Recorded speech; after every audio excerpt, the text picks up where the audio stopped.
Hello guys, आज आपण बनवणार आहोत शेवया. खूप अशा टेस्टी आणि आपण तिखट शेवया बनवणार आहोत, जे लवकरात लवकर होत असतात आणि खूप खायला देखील खूप चविष्ट लागत असतात. आपण ही रेसिपी नाश्त्यामध्ये किंवा मग संध्याकाळी म्हणा, एक इव्हिनिंग टाईमवर आपण हे बनवू शकतो. खाण्यासाठी खूप छान आणि लवकरात लवकर बनणारी अशी खूप सोपी अशी रेसिपी आहे. आज आपण शेअर करणार आहोत तुमच्यासोबत. तर बघा, पहिल्यांदा आपण काय केलेलं आहे, थोडंसं तेल टाकलं आहे कढईमध्ये आणि त्याच्यामध्ये थोडीशी शेवया आपण टाकल्या आणि त्या भाजून घेतल्या छान. त्यामुळे काय होणार आहे, त्याला चव खूप मस्त येणार आहे. आणि त्यानंतर आपण त्याच कढईमध्ये थोडंसं तेल टाकून त्याच्यामध्ये आपण थोडेसे शेंगदाणे देखील आपण तळून घेतलेले आहे.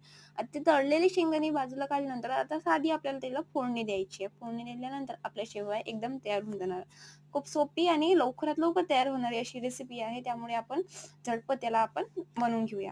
आता त्याच तेलामध्ये आपण पहिल्यांदा जिरं मोहरीची फोडणी दिली आहे आणि त्याच्यानंतर आपण त्यामध्ये कांदा टाकलेला आहे आणि थोडंसं कडुनिंबाचा पाला देखील टाकलेला आहे.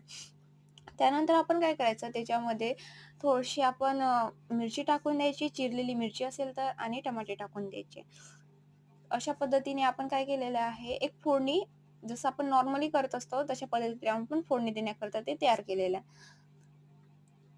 खाण्याकरता खूप मस्त लागत असते. तरी एक तरी दात तुम्ही हे बनवून बघावं. खूप मस्त अशी टेस्टी अशी रेसिपी आहे. आणि डब्यावर घेऊन देतो म्हटलं ना, सकाळी जर आपल्या शाळेला जायचं असेल तर एक नंबरच मस्त अशी नाश्ता म्हणून तर ही रेसिपी हेल्दी आणि टेस्टी अशी एक रेसिपी आहे. त्यामुळे सगळेजणांनी आपण आपल्या घरी राहतेच, म्हणजेच आपण शेवया बनवतच असतो. तर शेवया असेल तर आपण एक तरी तिखट शेवया बनवून पाहिजे.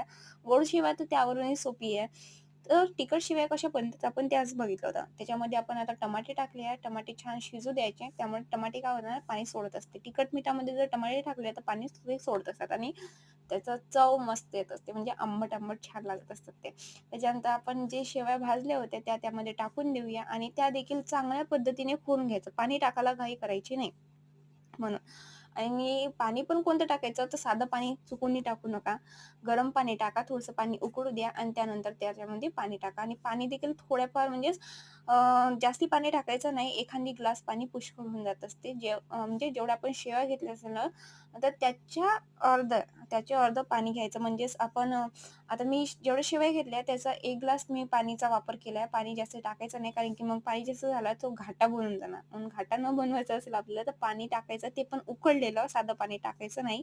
आणि पाणी 1 ग्लास पाणी टाकायचं किंवा मग 1.5 ग्लास, त्याच्यावर तर पाणी टाकायचं नाही. आणि त्याच्यामध्ये मग शेवटी काय करायचं, ते पूर्ण पाणी छान ॲब्झॉर्ब करू द्यायचं त्या शेवयाला. त्यामुळे शेवया कशा होणार, आणखी खूप चविष्ट लागणार. आता तळल्यामुळे आपण बघितलं, भाजल्या होत्या आपण, त्यामुळे आणखी ते छान लागत